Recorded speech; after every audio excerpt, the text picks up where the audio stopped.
What is up, everybody, and welcome back to TarHeelIllustrated.com. I'm Jacob Turner. He's Andrew Jones, and AJ, we're here for a Carolina football-related THI podcast. A lot of things to discuss. I know we did obviously broke down Carolina's performance in the loss to West Virginia a little bit earlier this week in our Three Things post-game pod, but we did a lot more than that as well. So if you haven't listened to that yet, go check that out. But I know we mentioned in that pod that we were going to do a different podcast a couple of days later, kind of talking about the program as a whole, disappointing into the season, and then maybe looking ahead to the offseason a little bit as well, because I think it goes without saying that it's a pretty big offseason for Carolina football for a number of different reasons. So, AJ, I want to start kind of where we left off in that Three Things pod, talking about just the disappointing into the season that Carolina had once again. And I'm going to go back to 2021 to kind of illustrate this. In 2021, Carolina obviously finished in 6-7, lost 4 of the last 6 in that one, including a blowout loss to South Carolina in the bowl game, the Bank of America Stadium. Same thing we saw against West Virginia a couple nights ago. 2022 started 9-1, lost 4 straight to end the season, finished 9-5.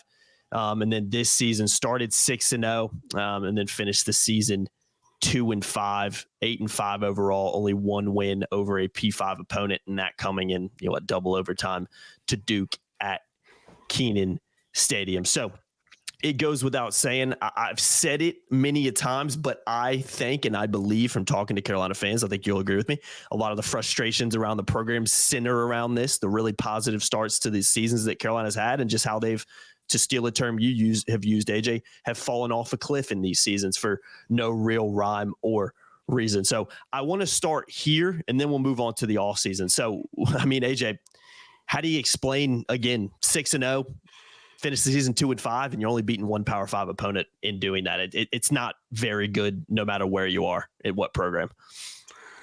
To scale it down, in 2021, they lost their last 3 games. In 2022, they lost their last 4. In 2023, they lost their last 3. Mm-hmm. Think about that. Let that sit. That marinate for a second. Simmer and marinate and, get the aroma, right? Mm-hmm. Mm-hmm. That's bad. That's really bad. And that's a part of the program that must be fixed. What is that? What leads to that? Well, let's look at the checklist, the things that could be the issue.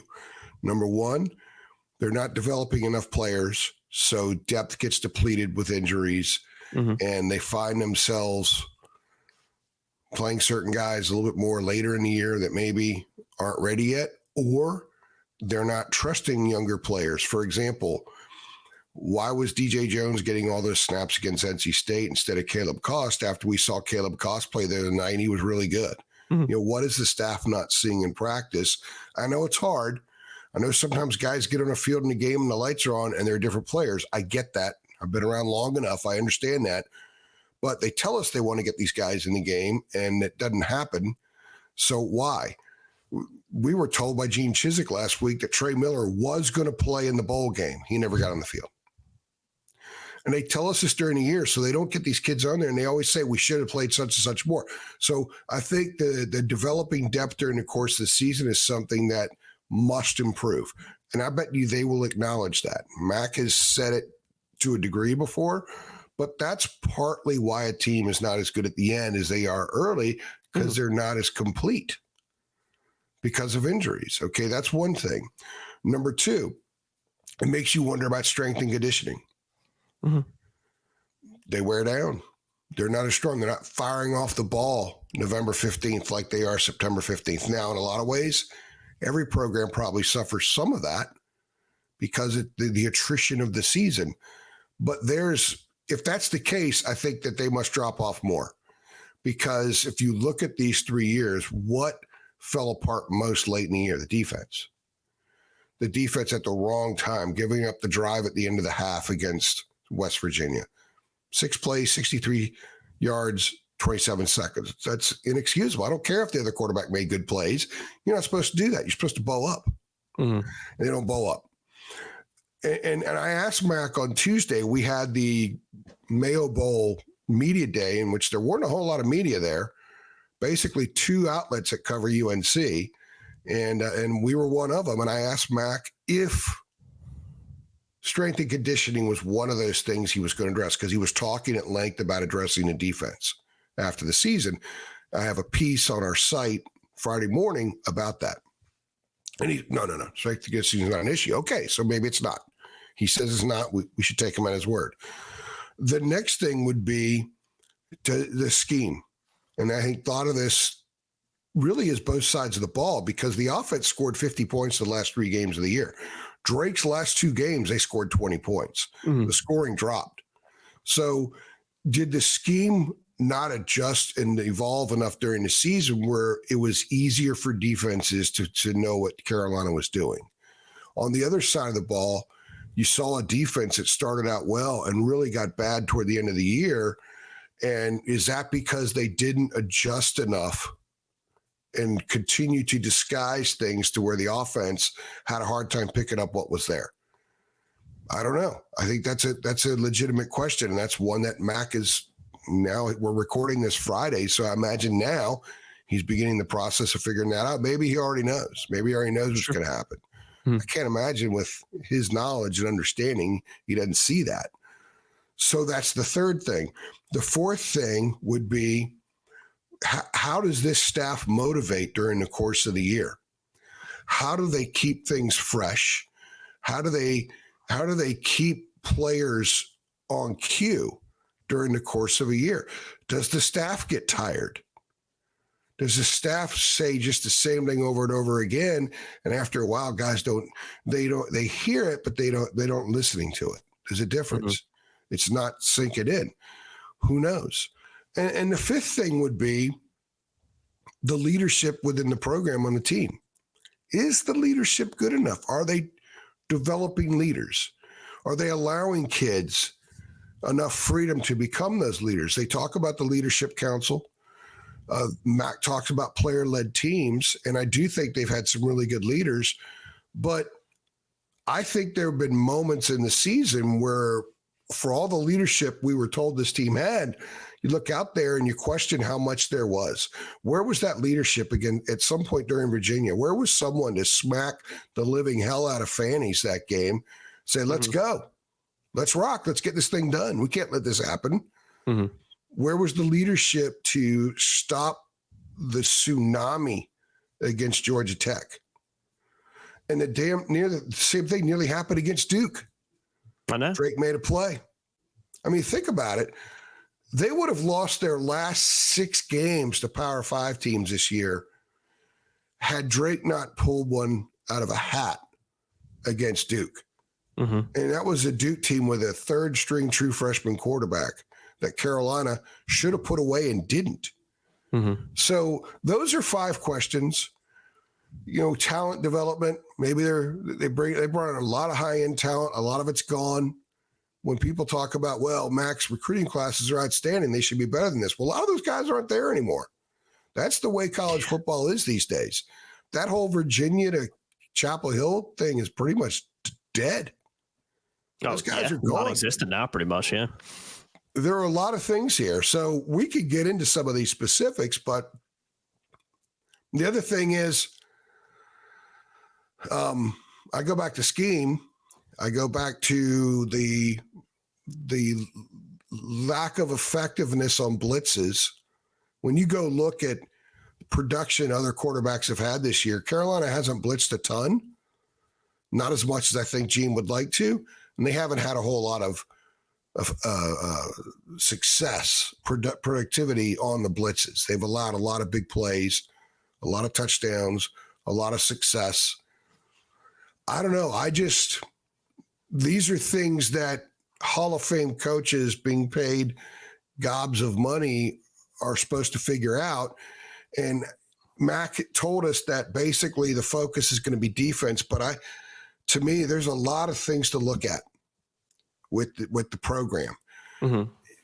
From all the stuff I just mentioned to maybe shaking up staff for the sake of shaking it up, but also it's not a young staff. The youngest assistant coach is 46 years old. Georgia has 4 assistant coaches under 40. Now, I'm not doing the ageist thing. I'm just talking about relatability. I'm talking about mixing things up. If your youngest assistant coach is 46, position coach, that means that there's a 26-year age gap between your youngest assistant coach and the kids that he's coaching every day and trying to relate to. Yeah. Now, that could be done, but it just makes you wonder. I'm not saying it's an issue.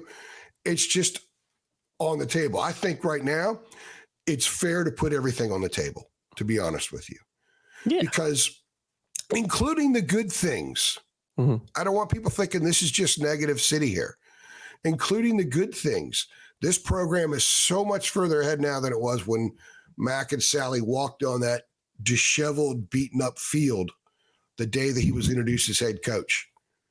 He walked on that field and said, got to get rid of this. They did. It was a mess. So from that to now, so much has been done that's positive. The collective is ticking in the right direction. The facilities are in much better shape. The plans are much further along for other things that can happen at Kenan Stadium to make it a better place and to show recruits not, wow, look at all this neat stuff, to show them that it matters. Right now, it's about it matters. When you're recruiting against a conference that's motto is it just means more, you've got to show that it matters. And Mack has done a really good job in pushing things forward in that direction. And that cannot be understated. And they're also winning more than they were before. In the last 4 years, you got an Orange Bowl, you got a Coastal title with 9 wins, and you got 8 wins. Okay, that's not what this program should ultimately strive for. It's a lot better than it was. Okay, it's a lot better than it was. But it's not Mack's personal standard. I guarantee you that. So he shouldn't make it. He kind of leans a little too hard on, well, what were you before? We haven't done that around here before. Okay, that's fine. You said that, but what is your standard? You're Mack Brown. You're a Hall of Famer. You're a legend. You're a pleasure to cover. You're an unbelievable spokesman program. You have a ton of success behind you. Look at Texas the 18 years before he was there. And until this year, look at it since he left. He's a great coach. He's a great program CEO. He knows what he's doing. He's done a lot of these good things here. But his standard's not 8-5 or 9-5. Even the Orange Bowl team was 8-4. So that's not his standard. So I think now the messaging needs to change some and not focus it all on what the program was. Focus on where it is now and how it needs to get better from where it is now, because that should be Mack's standard. Mack should talk about his standard and where the program should be according to his standard. That's what it should be moving forward. I think the messaging is another one of those things that needs to change, that should be on the table. A lot of stuff should be on the table, but people should not forget a lot of the good things about this program.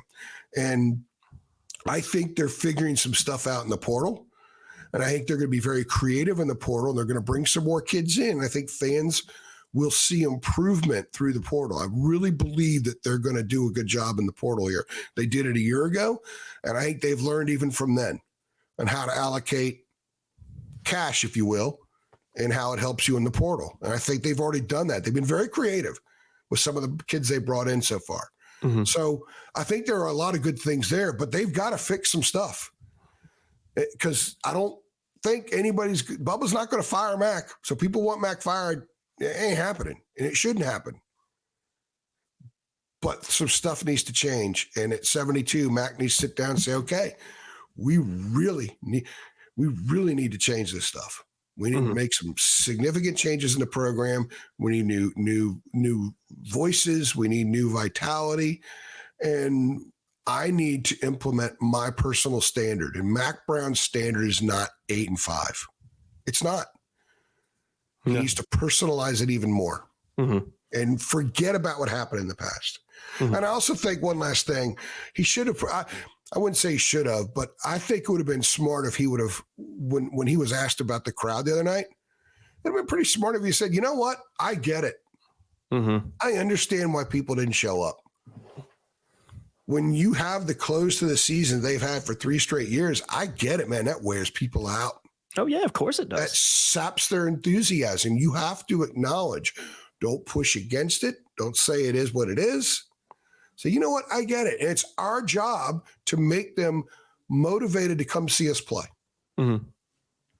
I think everything you said is absolutely true. And from talking to fans, I've told fans this multiple times this year in particular, of saying, you know, 2 things can be true at the same time. And you just illustrated that. You can sit here and say, well, the program has improved.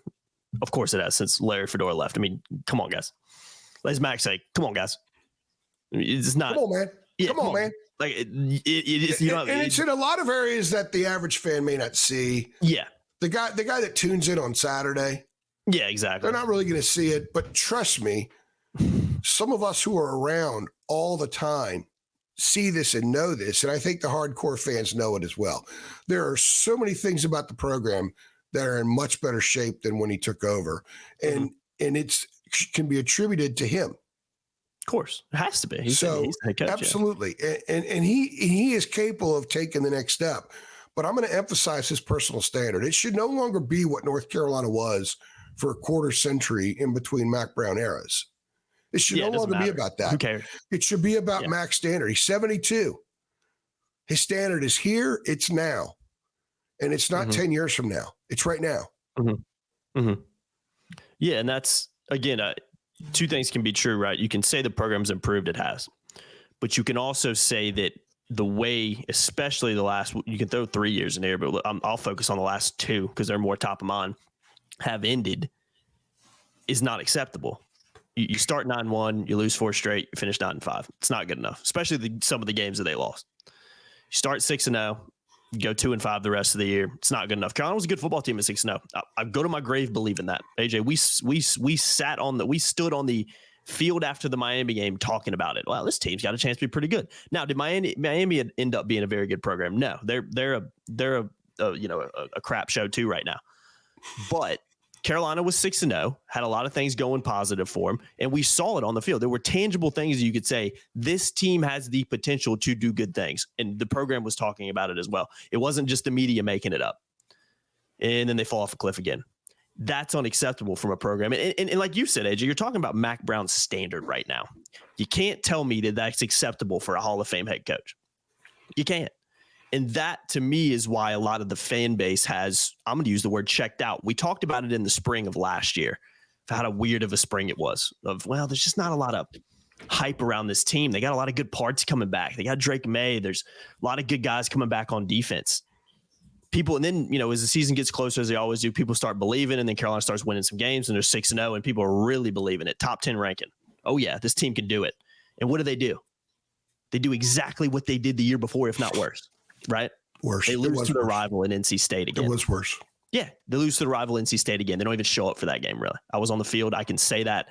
Carolina did not look interested to play that game. And again, you can disagree with me if you're listening to the podcast, but as someone who was 10 feet away from the field for the whole game, that is what I took away from it. And who's been on the field for a ton of games this year, going back to last year as well.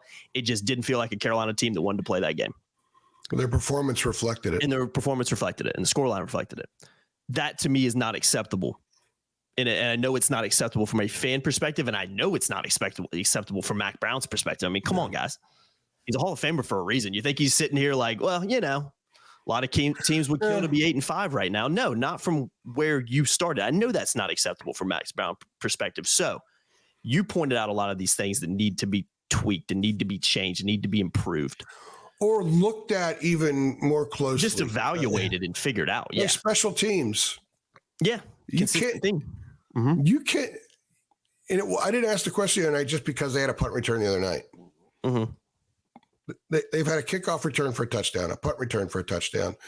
They had 3 punts blocked. They had 2 onside kicks the opponents recovered. They had myriad penalties on special teams, from botching a ball at the 1-yard line on a kickoff to punt returner, like interference with punt returners, fake field penalties, fake field goal. There was a fake punt converted, penalties, 15-yard penalties on special teams affecting the starting position in the field position, starting at the 8 instead of the 23 or whatever. Those things matter and they add up. There were a lot of things, and it cannot be dismissed. It can't be. I know that Noah Burnett was really good, but Carolina was near the bottom of the country in kickoff return coverage. Mm-hmm. And it wasn't just because of the return by Pitt. There were a lot of other returns that were 25, 30 yards, that kind of thing. So they need to fix that. And their special teams coach is Larry Porter, who's also the running backs coach. No doubt he's done a really good job with the running backs. Yeah. But maybe you bring in a guy whose job is to be the special teams coach instead of just sort of passing it off. And I don't know. These are things that have to be fixed and adjusted. And Mack has always said, look, special teams don't have to win you games, but they can't cost you games. And the special teams has hurt them. You can't point to the same number of things that Carolina has done positive on special teams that it's had done negative on special teams. Yeah. They have a punt return first touchdown by Huzzy against Pittsburgh. They don't have a kickoff return for a touchdown. They haven't returned a kickoff for a touchdown in eons in this program. They haven't blocked a bunch of punts. They're not getting onside kicks. They had a pooch kick in a game this year where the ball landed and just kind of plopped almost like it was a puddle. It was open there forever, and Carolina's didn't get it. There are little things like that add up. There were a lot of opportunities missed on special teams as well. So they got to get it fixed.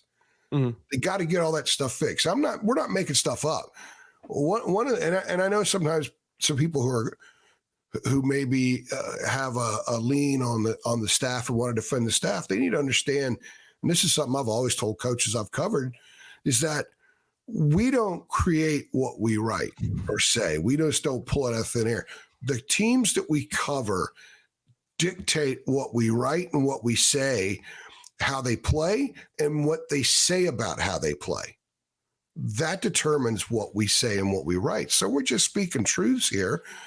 And we could go into a lot of the positives as well. There are other positives than what I pointed out. There's no doubt about that.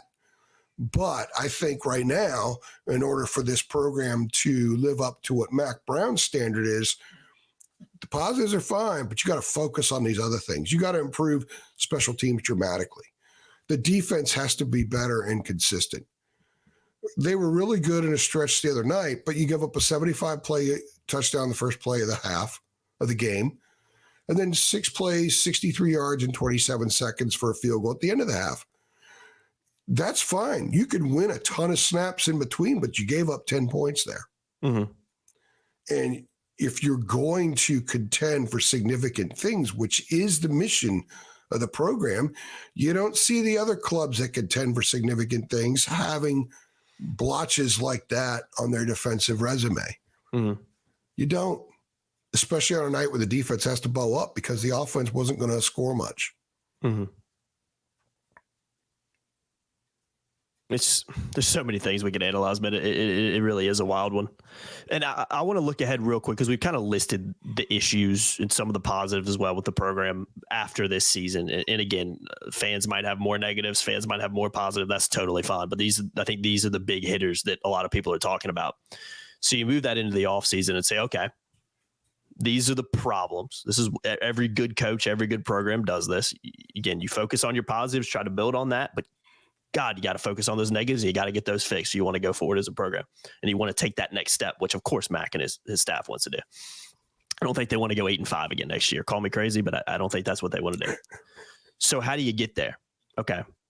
You talked about defense and special teams. A lot of fans, and again, let me preface this because we always preface this. We are not here saying that anybody should get fired. That's not what we do. That's not our job. And that's not how we roll here at TarIllustrated.com. I would be fine. If I thought Mack should be fired, I would say it. Yeah, it's more assistant coach. So in my career, especially as I've gotten older and matured in this business, it is not the job of the media to say an assistant coach should be fired. I think that that's wrong because we don't know how much the assistant coach is doing that he's told to do by someone above him. So we don't know that. The reason I think it's okay to say that about a head coach is because everything that happens is his responsibility. Mm-hmm. Yeah, he's the guy. So he's the umbrella. Everything underneath it falls under his watch. So it's easy to judge a head coach. I think it's a lot harder to judge an assistant coach, even when it seems obvious in some cases. It seemed obvious with Jay Bateman.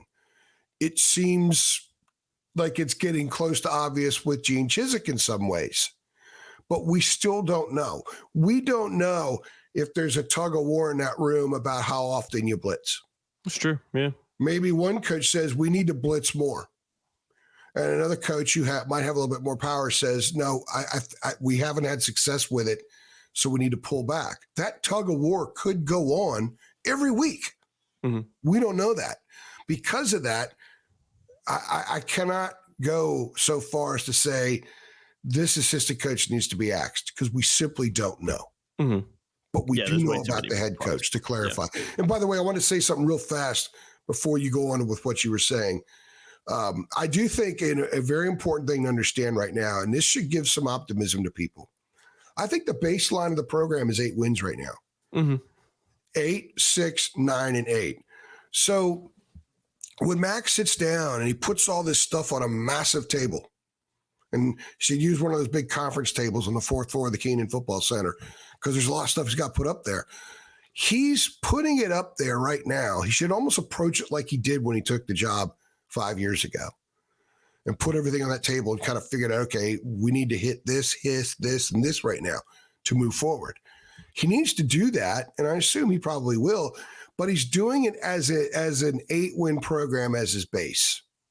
So you're looking at 8 wins, and this is who we are, and we got to fix all these things. With the understanding that by effectively fixing these things, you're going to 9, you're going to 10, maybe even more.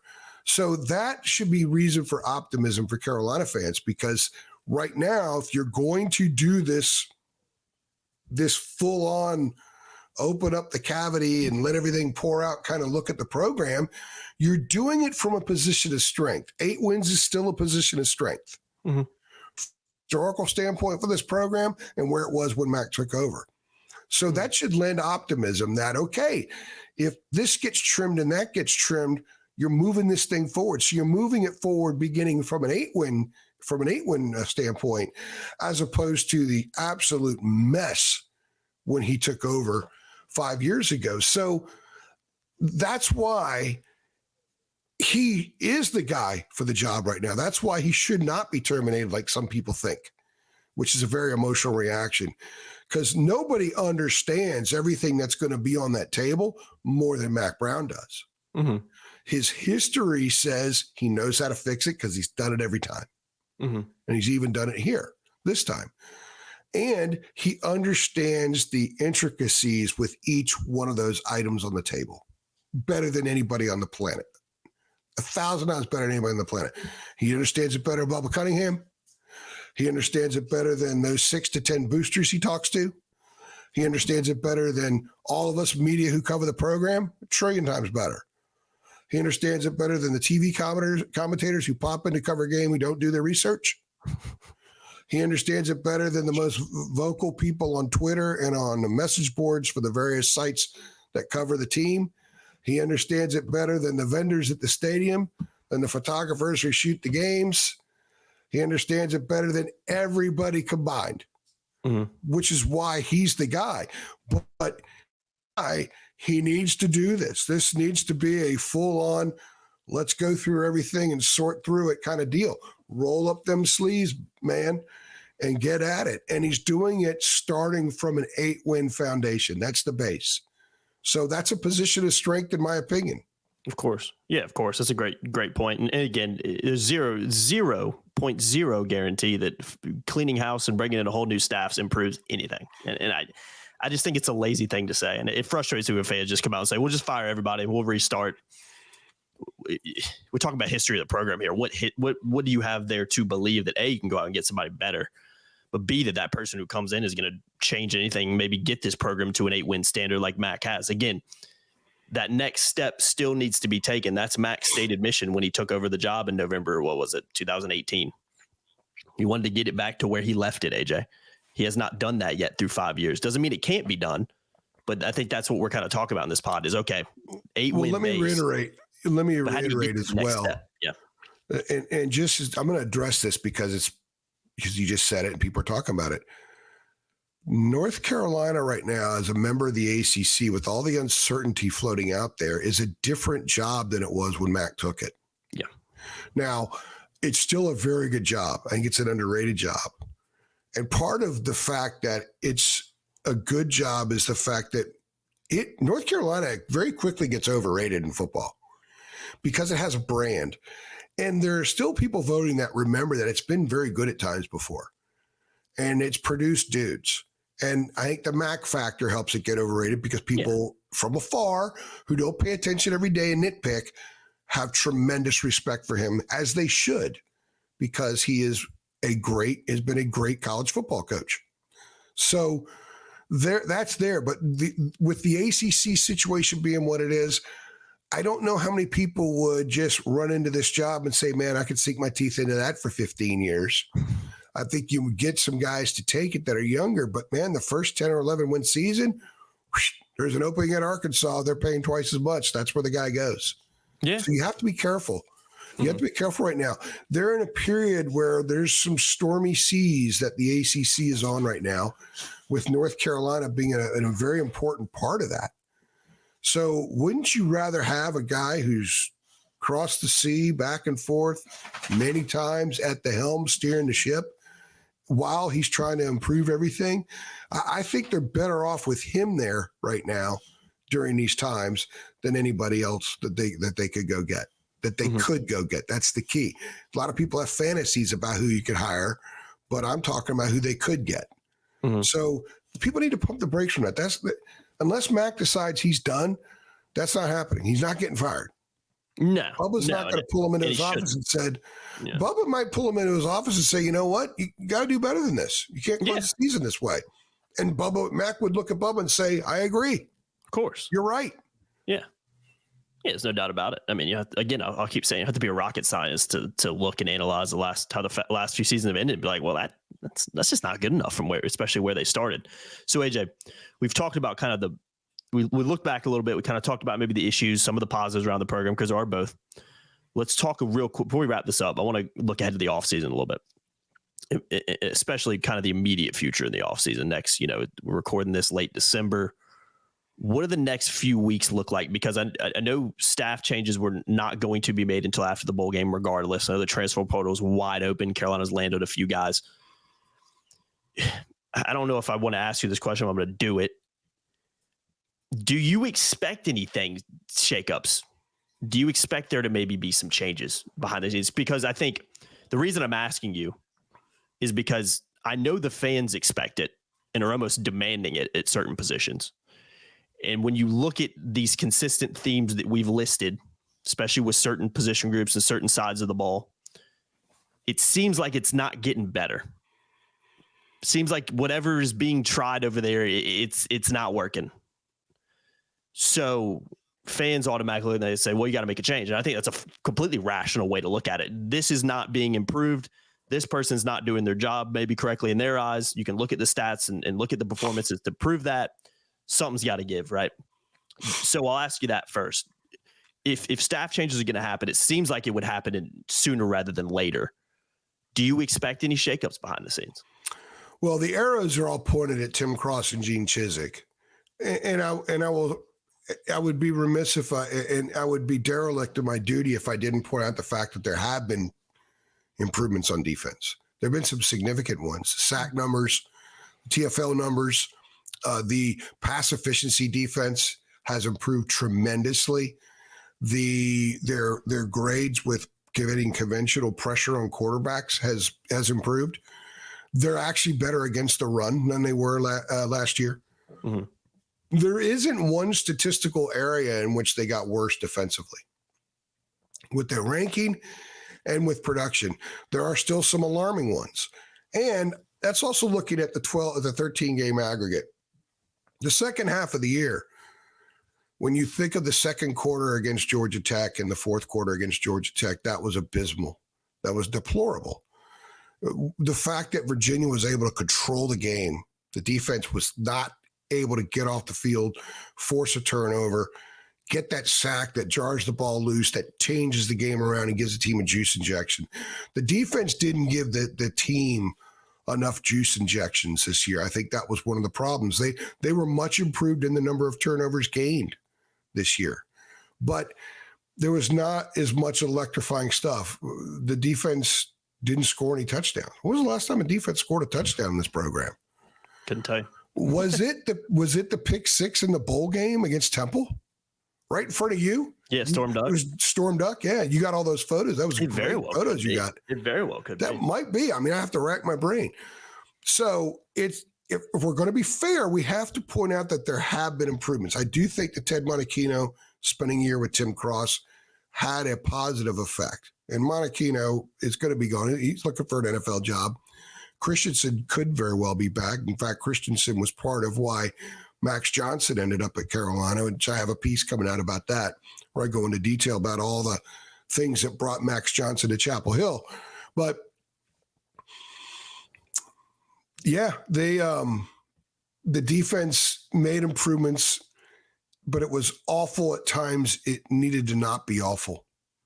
It was. I don't know awful. if it improved enough either. You know what I mean? Well, yeah, because it kind of goes. I can say this as a guy who's lost a lot of weight. If you're 400 pounds and you lose 75 pounds, you've lost a lot of weight. Mm-hmm. You still got a lot of weight to lose. So, yeah, are you going to be content cruising around at 325? Mm-hmm. Or is your mission still to get to 225 or 200 or 185, whatever the case may be? That's kind of what people need to decide. And that goes back to the Mack standard. Mack has improved this program, but the program's still 290 pounds. Yeah. The program has to lose more weight to use this example here, right? And Mack knows that. And Mack had Texas at a sleek 195. Mm-hmm. Yeah, right? They're looking good. Yeah, they were looking good. Fit, man. They didn't have to worry about a tailor fitting a suit for them or anything like that. They were good. They could buy stuff off the shelf, pop it on, they're ready to roll. Mm-hmm. Carolina's not there right now. And Mack needs to get Carolina there. That's his standard. Mm-hmm. And to me, that's what it comes back down to. Everything he does in the next few weeks has to be about matching his standard. So I do think there'll probably be some movement in the staff. Yes. I think they're going to have some impressive pickups in the portal that may not wow people when the kid commits, like Elijah Huzzy didn't, but they could be similar type pickups to Elijah Huzzy. I believe that there is going to be a slight shift in offensive approach. I think that's why Max Johnson comes in. People are not that enamored by him. He was injured a lot. He wasn't Drake or Sam, but he threw 900 passes in the SEC and threw 12 interceptions. He's a not hurt you guy who might flourish. Remember, he beat out Haynes King at Texas A&M, and look what Haynes King did for Georgia Tech. Yeah, good player. So you put him in a system where put him in a system that's not chaotic like A&M was, total chaos, and where he's got playmakers around him. Carolina's going to be really good at wide receiver next year, really good at running back, really good at tight end. They're going to try to fix the offensive line some. He could be a really good game manager, ball distributor, and they could maybe go a little bit more clock management type of offensive approach to help the defense some. I think that it could work out. I think you'll see a shift in that direction a little bit. Mm-hmm. So, yes, I do think there will be some staff shakeup, no doubt about it. And it wouldn't probably be the worst thing to happen, simply because, if nothing else, it appears things are a little bit stale. Yeah. And you have to make changes sometimes to keep things from getting stale. I said the other night, and this is what someone that I know really well who's been in business for 4 decades said, CEOs will change part of their staff, even, their middle tier, upper tier management every year, like 15, 20%, just to keep it from getting stale. Because once it gets stale, it's like you being dehydrated. There's a difference between being thirsty and being dehydrated. If you're thirsty, you chug a bottle of water, you're rocking. When you're dehydrated, you need a lot more than just a bottle of water. Mm-hmm. So you want to prevent the program from getting dehydrated. And right now it's thirsty, but it's trending toward dehydration, if that makes any sense. Yeah, I agree with everything you're saying there. And I look at the defense too, just to stay on the defense for a second. And I'm going to bring up my old saying that I said all last offseason. I'm sticking by it again this season, AJ. Going into next season, I should say. Carolina's defense through 13 games this year finished 95th in the national rankings in total defense. Am I crazy for saying Carolina's a 10-win team every year if they just have an above-average defense, AJ? They're just ranked in the top 45, top 50. They were 6-0 with an above-average defense this year. They were 35th in the country going into the Miami game. And I say that almost as because I want to end this podcast on on a positive, because a lot of negatives talked about, and rightly so, when you look at how the last couple seasons have ended. But I mean, if you fix that defense, and I'm not saying they have to be great. I'm not sitting here saying they have to be like the offense and, ranked in the top 10 every year. It'd be great if they were. Carolina would win a lot of football games and would compete for some big things if they did. But if you can just get that defense to be above average, like you said, like they were during that stretch, and stay there and stop falling off this cliff that they tend to do, or stop kind of getting to a point and then kind of regressing again, you're talking about a 10-win season pretty easily. And again, I think that shows every year. Yeah. And I think that shows the job that Mack has done, but this is not the reality of where this program's at right now. The reality is they're ranked in the top, they're ranked after 100 every year. They're ranked in the 90s every year. That's as good as it's kind of gotten with this defense, especially. And I'll say this, you look at the staff has been in place a couple years now. You look at the guys that returned for Carolina's defense going back to last year to this year. You look at some of the portal additions they brought in. AJ, it should have been better than 95. So if you can fix that defense, and if you can just keep the offense where it is, and if you can improve special teams a little bit, we're not having this conversation next December. We're not. But It hasn't been fixed yet. It's a consistent theme. It's not getting turned around. And that's why I asked you, well, I mean, something's got to give, right? And again, I agree with you. I think you would expect some changes to be made, because I'm going to keep saying it all offseason, AJ. Carolina is an above-average defense away from being a 10-win football team. Yeah. They're ranked number 118 in first downs allowed. To me, that's such a glaring stat. It's just not good enough. Because as much as Max says, and I agree with him, the offense has to help out the defense some. Well, the defense has to help out the defense. Yeah, gotta get off the field. Get off the damn field. Mm-hmm. Mm-hmm. Get off the field. Now, after that Miami game, they were 48th. They were 6-0. They were 48th. Remember, I did that. Remember, I told you I did that radio show, national show, and they asked me about CFP. These are legit, man. Tom Lugabill knows his crap. Barrett Sallee, they know their crap, and they asked about CFP. And Lugabill called the Miami game, so he knew what he was looking at. He knew what he was talking about. That was a good football team that just they did not take Virginia seriously, which I think was a program issue. Yeah. And they allowed that to just shift them off course, and they could not find the track. They never recovered, yeah. They did recover after Georgia Tech last year, and they weren't very good 2 years ago, but they lost their last three. They had that monsoon loss to Pitt on a Thursday night. And then they had that just horrific game against NC State, a game they should have won. Yeah. But they melted down. So the base is a good spot if all this stuff's going to get looked at. Mm-hmm. And it should get looked at. I also think the standard should be Max standard. Mm-hmm. There should be no more mention. I'm reiterating here, but I'm sort of putting a bow on this. There should be no more mention about what Carolina was. Because this is what Carolina was his 5 years now. And that's not his standard. His standard was the first time. Mm-hmm. I mean, they won 9 or more games 4 times. And in his first 2 years, they were 1-10. So of his last 8 years, half the time they won 9 games. They had winning records each year. They won 10, and 11. That's back with 11-game regular seasons. Mm-hmm. It's not 12. So that's the standard.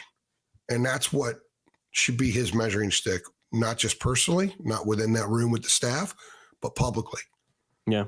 And acknowledge the fans are important, because without the fans, we don't have these stuff doesn't. Without the fans, coaches Nobody are making cares. 50 grand a year. They're making 50 grand a year. Nobody cares. Nobody cares. We're not doing this for a living. So fans matter.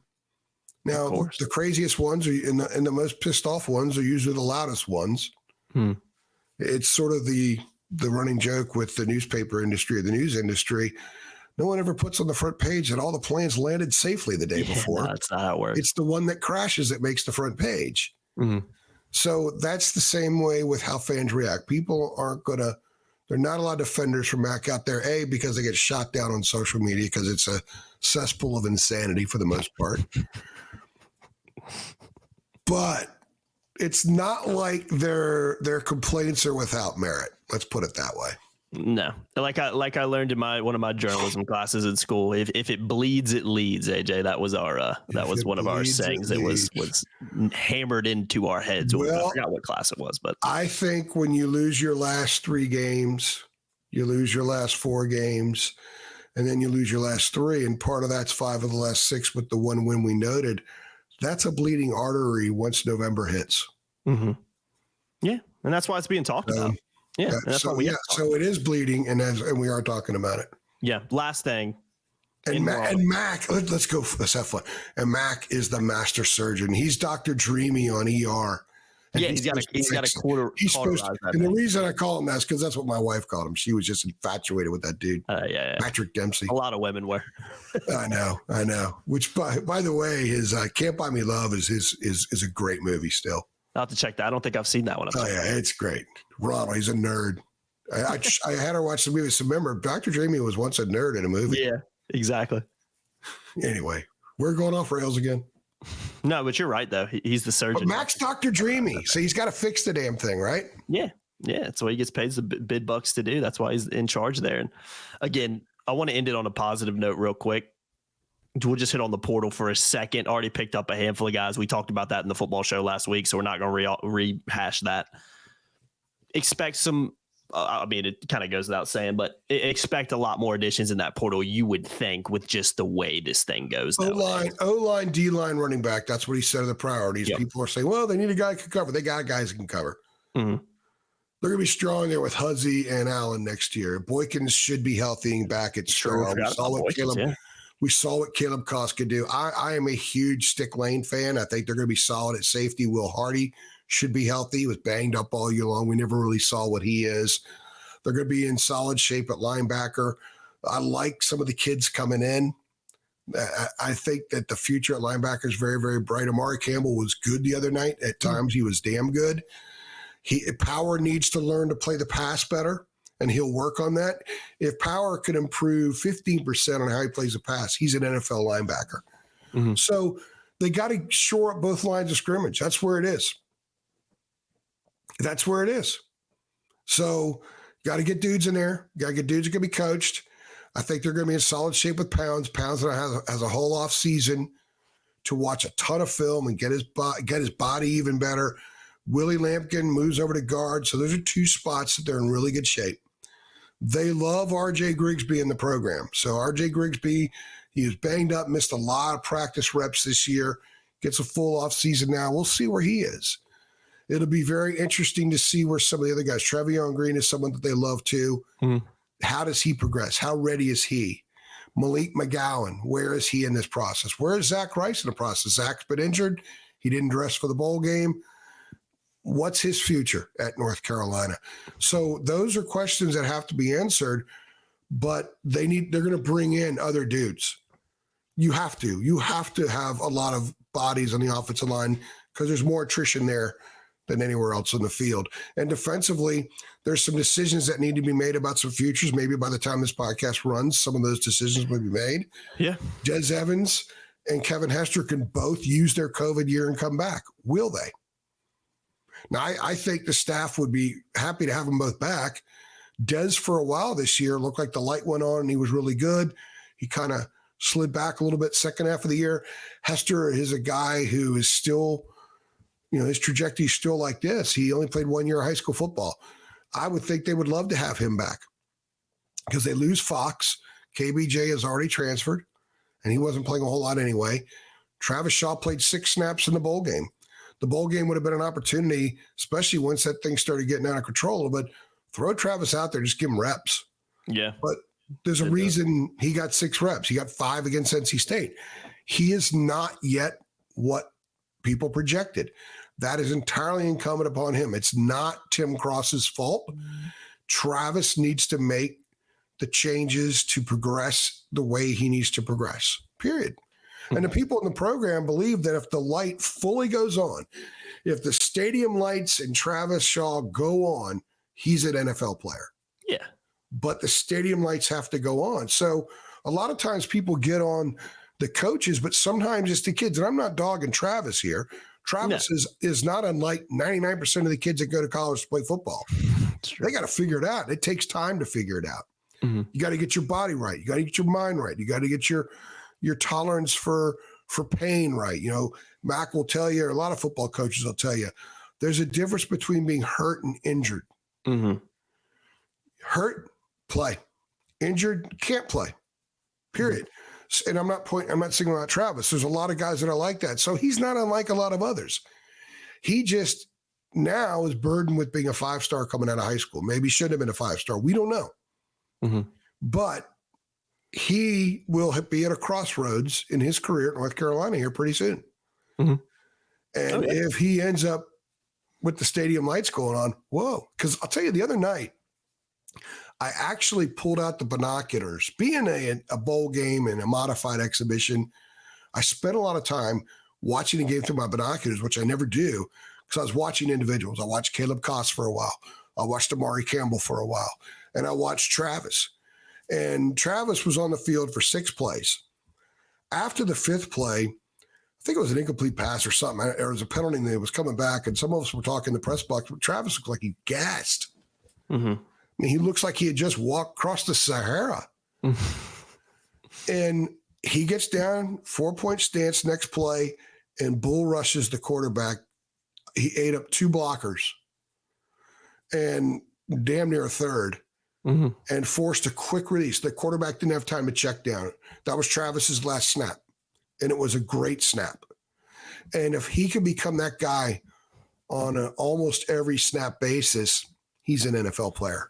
Yeah. So those are it's the players too, Jacob. Oh, of course, yeah. It's the players too. So it's going to be an interesting couple of weeks. We're going to have a lot of stuff to report. My wife's like, "Oh, football season's over." No. Never ends, does it? Football season's not over. No, it really doesn't. But the next couple of weeks are going to be hugely important. Yeah. And we are, just so people know, we're going to roll out our postseason coverage. So we're going to, roll out almost every day something looking back on the season. We crunch a lot of numbers. We do a lot of observation with the numbers from the units to individuals. But there's going to be a lot of fresh news to cover. Portal stuff happens. So there is no free time because it's that. Remember what happened? I was on my walk. Remember about a week and a half ago, and they got a portal commitment. Yeah. And I was like, I was getting my steps, and I'm 1.5 miles from the house. Yeah, you gotta love it, man. It's like I can't go anywhere. Go to the supermarket, look at it, thin sliced chicken breasts, and my phone goes off. Oh shit! It never ends, man. Pardon me. I gotta drop the stuff, race home, and get that stuff done. It never ends, man. You've dropped some S-bombs before. I've never dropped one, so pardon me. Sorry, man. I like it. I think it's fun. Man. I wear jeans when I cover games a lot now and untucked shirts because it's the COVID effect. Mm-hmm. Mack Brown dropped 3 S-bombs last week at a press conference. So now I feel like it's okay if I do it. If Mack can do it, you can do it, man. I think it's fun. I think it's completely acceptable. Coaches can wear basically sweatsuits to coach basketball games now. AJ can roll out the jeans. Now I'll be wearing that tonight, Charleston Southern game. Heck yeah, man. Jeans, untucked polo shirt. Mm-hmm. I'm ready to roll. And now I dropped an S-bomb for the first time. I did it in radio one time when I had a radio show in Wilmington. Oof, that's even worse, isn't it? Well, we had the 7-second delay. Okay. So the great TJ Catini, who does radio up in Washington, D.C., and was part of Sirius XM College Sports, produced it for years. He's had a wonderful radio career. TJ was my producer and he was my sidekick on the show. He caught it, 7-second delay. axed it out. No one ever knew I did it, but I did. That's why he's there, man. That's why he's there. That's why he gets paid the big bucks, right? That's why I used to always say, TJ Catini controlling the mothership, making sure we don't clank into anything. I used to always say that at the beginning of every show, because if he didn't catch that, we would have clanked because we would have gotten a fine. Oh, yeah, you would, man. They're quick to find. Especially when it comes to that kind of stuff. So, no, you're right. I'll let it slide this time, AJ. I think it's fine to drop an S-bomb. If Matt can do it 3 times in a press conference, I think you can do it 1 time in an hour-long podcast. I mean, and kudos to him, too. I don't think that was the best time maybe to do that because it was signing day. And then you don't take questions and say, well, it's about signing day. No. Yeah. You just made it not about signing day. Yeah, that was. But I'm glad he said it. Kudos to him. Mm-hmm. Sometimes you can't be so restrained. Yeah. I think in closing, I'd like to see a less restrained Mack moving forward. 100%. Air it out, man. Air it out. Yeah. Yeah. I mean, there's no way he's sitting at home today or at the Keenan football. He's at the Keenan football center, let's be honest. Oh, yeah. And is happy with how the season ended. I mean, he's as pissed off as everybody else is. So again, that's why he gets paid the big bucks. He's the guy. He's the head coach. He's the one who can turn this thing around. We'll see if he can do that. But like you said, AJ, not up to his standard. His standard's higher than this. And if you're starting from kind of that 8-win mark, it's a pretty good place to be. But you got to take that next step. It's got to happen. Yeah, it's an opportunity. Yeah. Don't pour gas and kerosene all over the place right now. It's an opportunity. Yeah. He has an opportunity right now. Mm-hmm. And I see no reason for people to doubt him at this moment. Let's see what happens. I'm a big believer. And let's just see what happens. Too many people make proclamations before something happens, and they're wrong. Mm-hmm. I thought this was a much better football team than it was. I was wrong. Me too. Put my hand up. But you can't make a proclamation about Mack and his tenure because it's not over yet. So let's see what he does. It's a wonderful opportunity. Mm-hmm. That's the way I think people should look at it. I know you're not going to be happy. I know you're not going to be optimistic. But recognize there's an opportunity right now to move this thing forward, and you are starting from that base of 8 wins. Mm-hmm. It's a much better place than it's been for a while in this program. So if you want to do that for a while in the program, you could do that. But he needs to move forward and focus on his standard. I think that should be our main message from this podcast. Yeah. It's about Mack's standard in the end. He's the legend. 100%. So the legend's going to have a standard. Yeah. I mean, if Nick Saban took over New Mexico's football program tomorrow, his standard would be the standard. Yeah. He doesn't change now. Yeah. No. Mack took over North Carolina, which is a hell of a lot better than New Mexico, and the standard should be the standard. You're right. You're right. Standard. Fascinating offseason ahead, as it always is. Fascinating next 12 months ahead from a Carolina football perspective, because if we're having these same conversations next December, then, maybe it is a different vibe and maybe it isn't going to get turned around. But I do agree with you, AJ. Massive opportunity going into the offseason, massive opportunity going into next season. And we'll be here to cover it every step of the way. Let's see what happens, guys. Good place to wrap this one up. Gone about an hour on this, and you got stuff to do. Oh, wow. You got a basketball game later as well, so we're going to let you run. Oh, man. Jeez. I got to get my steps. Yeah, get the steps in yet.